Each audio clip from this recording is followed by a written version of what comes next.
بسم اللہ الرحمن الرحیم۔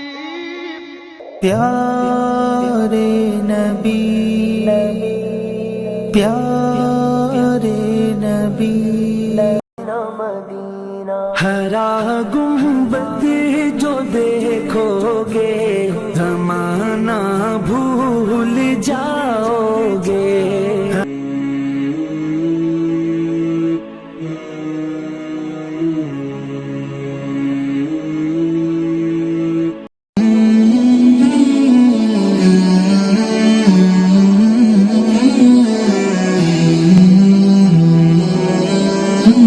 السلام علیکم ورحمۃ اللہ وبرکاتہ۔ بسم اللہ الرحمن الرحیم، والصلاة والسلام علی سیدنا و مولانا محمد وعلی آلہ وصحبہ اجمعین، اما بعد۔ فاعوذ باللہ من الشیطان الرجیم، بسم اللہ الرحمن الرحیم۔ یا ایہا الذین آمنوا کتب علیکم الصیام کما کتب علی الذین من قبلکم لعلکم تتقون۔ اللہ کا لاکھ لاکھ شکر ہے، احسان ہے کہ رمضان شریف کے پہلے 10 دن اللہ تعالیٰ نے عافیت سے گزروا دیے۔ جن بھائی بہنوں نے روزے رکھے اللہ انتہائی قبول فرمائے، تراویح پڑھی اللہ قبول فرمائے۔ جن بھائی بہنوں کی بیماری کی وجہ سے چھوٹ گئے اللہ ان کو صحت کاملہ نصیب فرمائے۔ جن کے سستی کی وجہ سے چھوٹ گئے اللہ تعالیٰ ان کو اپنے خزانوں سے توبہ کی توفیق عطا فرمائے اور ان کی اس کمی کو بھی اللہ تعالیٰ معاف فرمائے۔ تو سب کے لیے دعا کرتے ہیں۔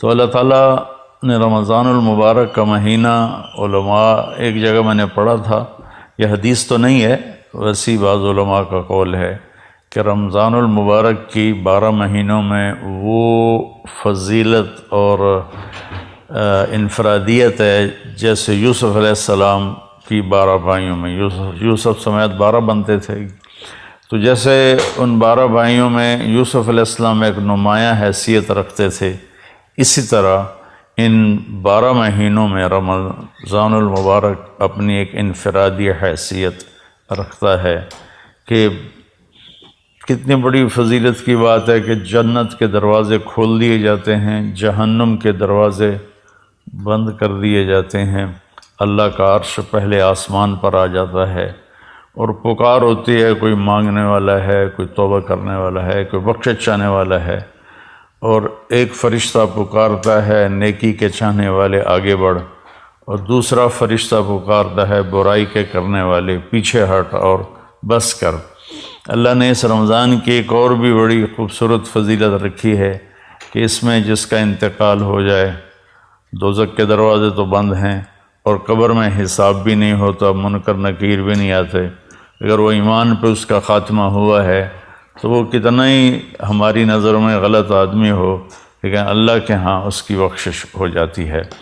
تو اللہ نے 10 دن گزروا دیے، اس کا لاکھ لاکھ شکر ہے، احسان ہے۔ باقی 20 دن ہیں، اور پہلا جو 10 دن ہوتے ہیں وہ رحمت کے ہوتے ہیں، اور دوسرے 10 دن وہ بخشش کے ہوتے ہیں، اور تیسرے جو 10 دن ہیں وہ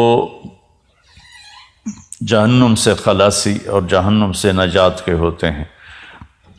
اس رمضان کے ہر لمحے کو اللہ تعالیٰ نے کہا ایام معدودات، یہ اس میں ہم سب کہتے ہیں یار ابھی تو رمضان آیا تھا اور گزر گیا، ایام معدودات میں اللہ تعالیٰ نے کہا یہ تو تھوڑے سے دن ہے، تمہیں گزرنے کا پتہ بھی نہیں چلے گا۔ روزہ تو بنو اسرائیل کا تھا جو افطاری سے افطاری تھا، 24 گھنٹے کا روزہ تھا، اور بیویاں بھی ان پر حرام ہوتی تھی۔ اللہ نے ہمارے لیے تو آسانی فرما دی ہے، افطاری اور سحری رات اللہ تعالیٰ نے ہر حلال کو حلال کر دیا۔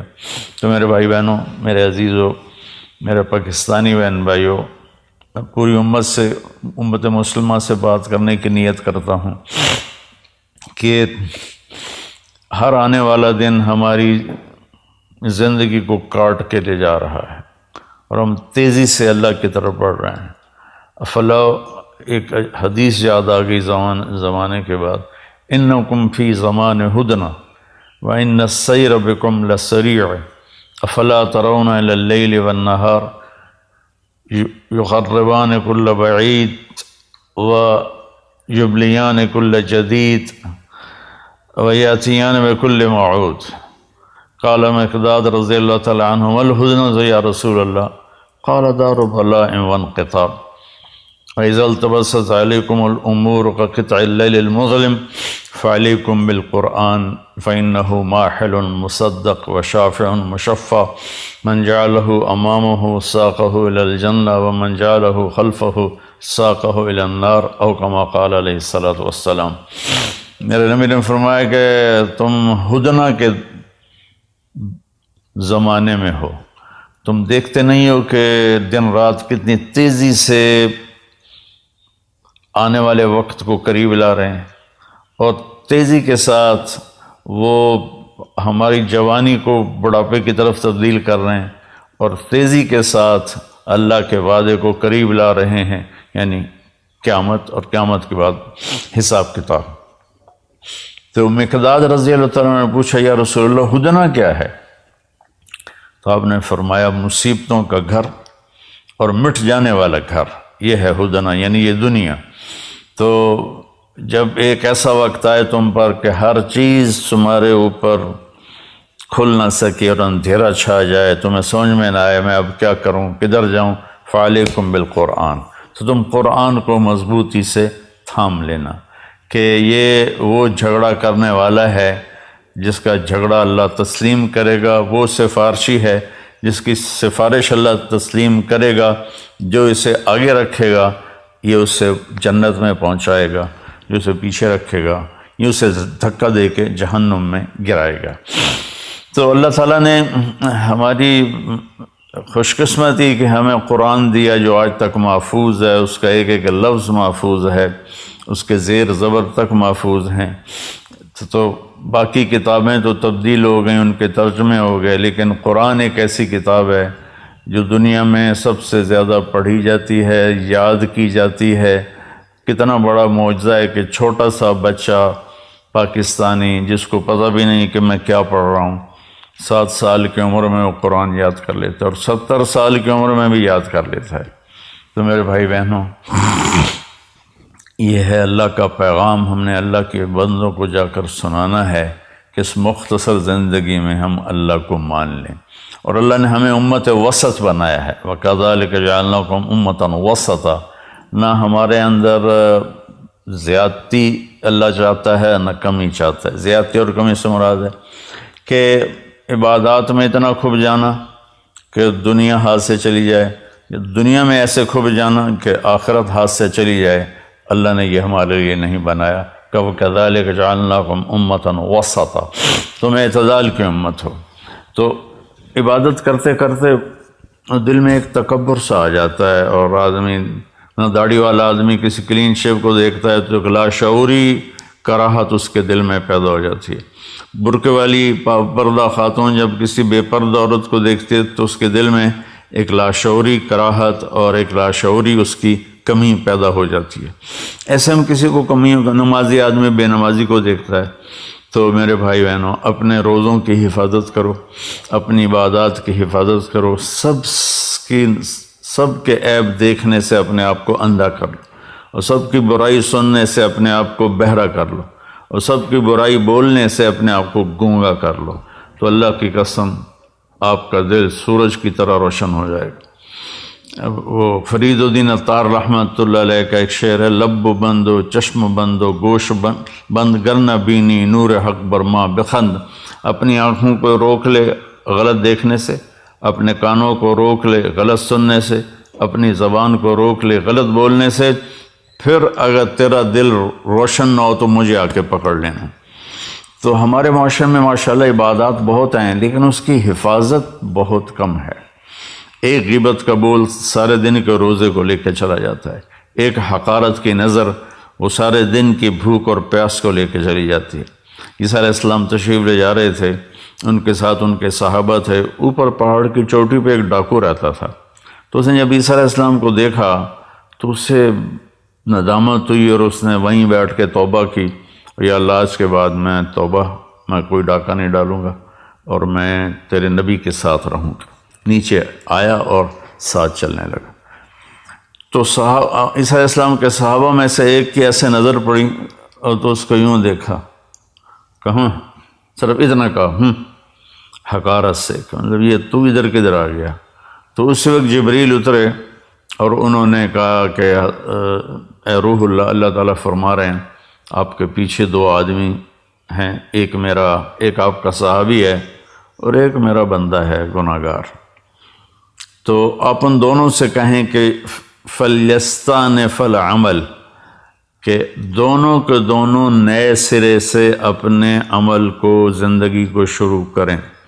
جو آپ کا صحابی ہے اس کے سارے عمل میں نے رد کر دیے ایک میرے بندے کو حقیر سمجھنے کی وجہ سے، اور وہ جو ڈاکو ہے اس کے سارے گناہ میں نے معاف کر دیے ندامت کی وجہ سے۔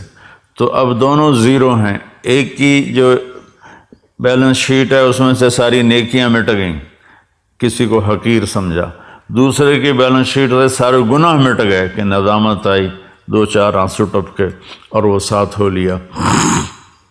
ہم اپنے اس روزے کی تلاوت کی کتنی ماشاءاللہ لوگ ہمت کرتے ہیں، تو کئی تو ایک ایک دن میں پورا قرآن ختم کر دیتے ہیں، تو اس کی حفاظت بھی کرنی ہے کہ ہماری آنکھیں عیب نہ دیکھیں، ہماری زبان غیبت سے بچے، ہمارے کان برائی سننے سے بچیں۔ معاذ اسلمی رضی اللہ تعالیٰ عنہ کو حد لگی اور وہ ان کو سنگسار کیا گیا، تو دو صحابی آپس میں باتیں کر رہے تھے کہ اچھا بھلا اللہ نے پردہ ڈالا تھا، اپنے آپ کو اس نے ننگا کیا اور رسوا ہوا، آپ نے سن لیا۔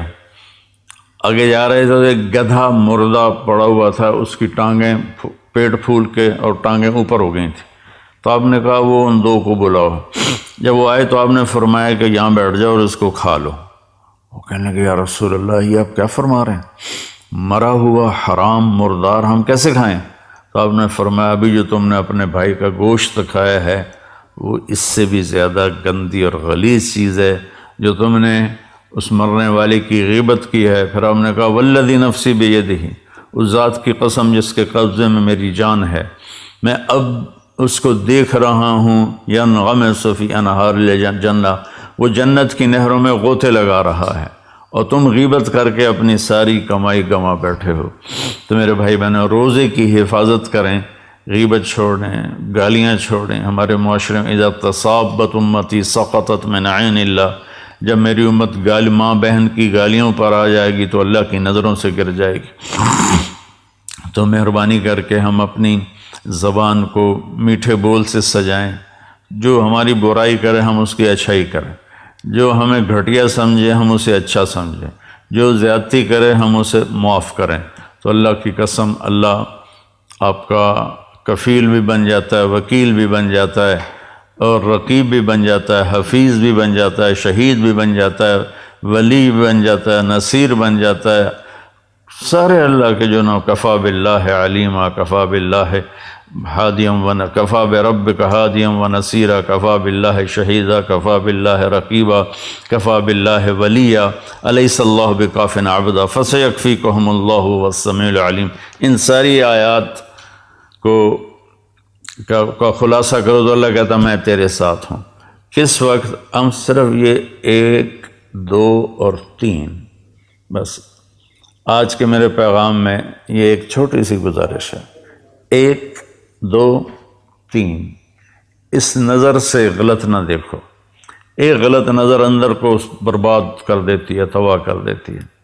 ان کانوں سے غلط نہ سنو، اس زبان سے غلط نہ بولو۔ ہو جائے تو پریشانی کی بات نہیں ہے، اگر ہو جائے، نظر غلط اٹھ جائے، زبان غلط بول جائے، کان غلط سن جائیں تو گھبرانے کی بات نہیں ہے، ہم اسی وقت توبہ کریں گے، اللہ اسی وقت معاف کر دے گا۔ ابھی ایک نوجوان کا فون آیا تھا، کہا کہ میری زندگی بڑی غلط ہے، بہت خراب ہے، میں توبہ کرنا چاہتا ہوں۔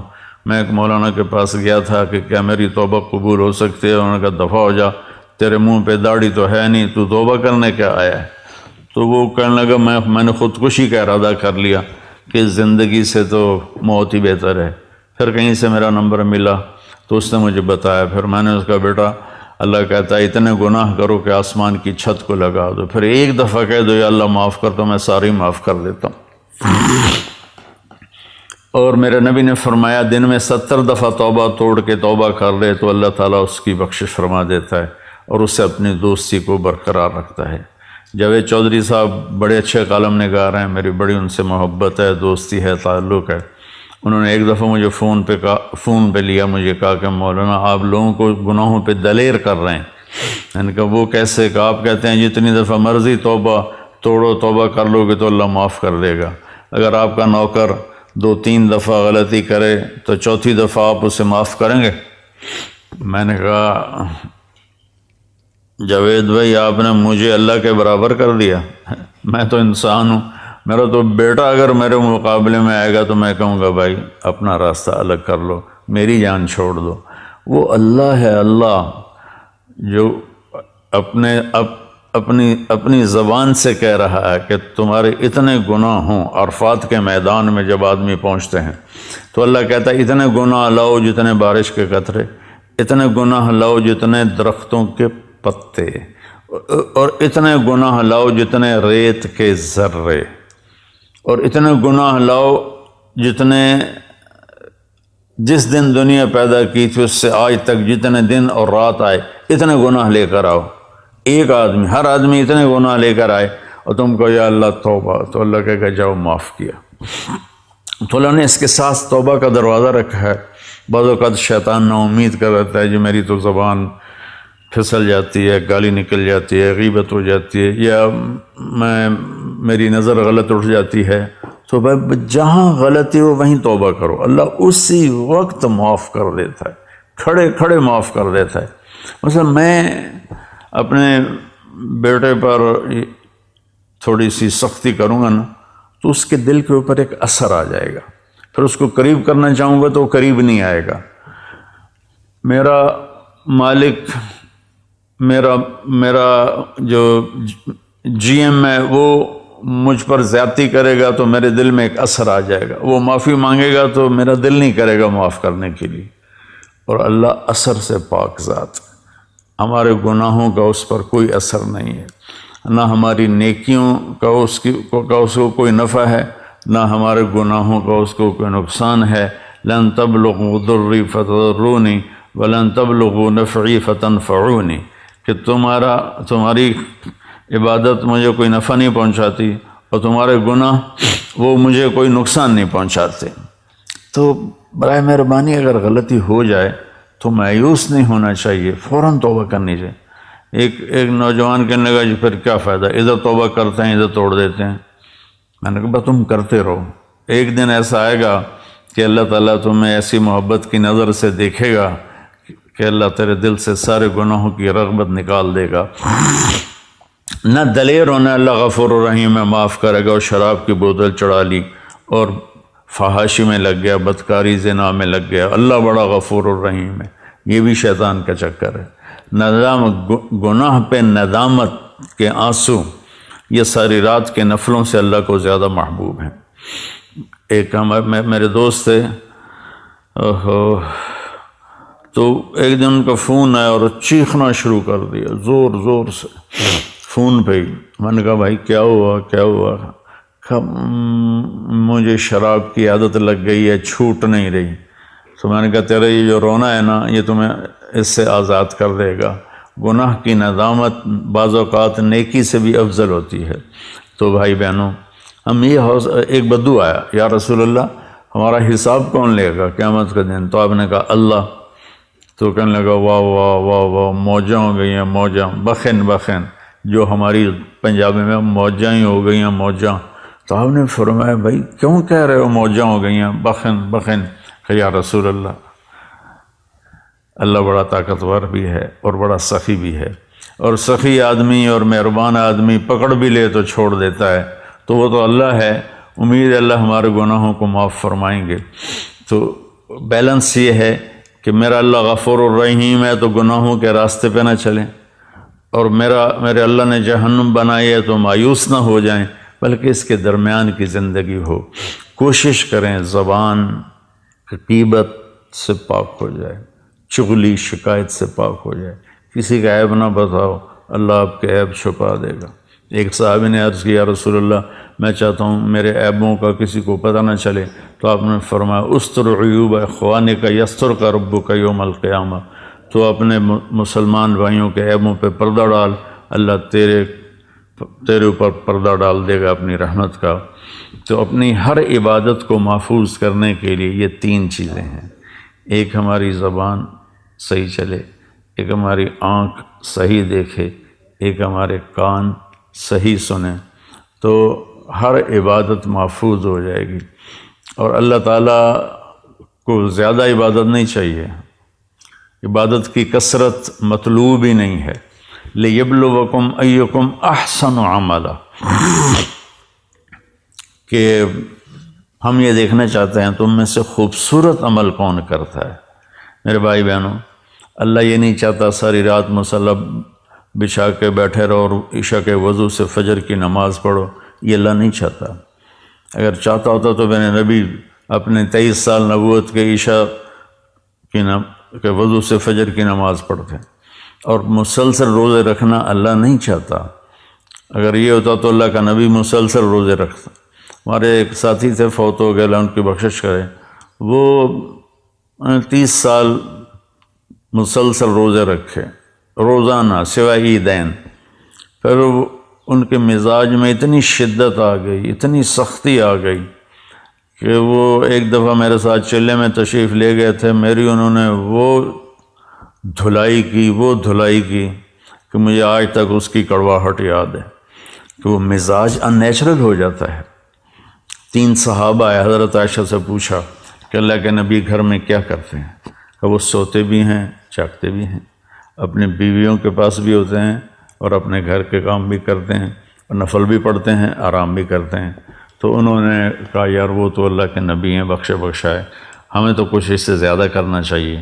تو ایک نے کہا میں ساری زندگی پوری رات عبادت کروں گا، دوسرے نے کہا میں ساری زندگی روزے رکھوں گا، تیسرے نے کہا میں ساری زندگی شادی نہیں کروں گا۔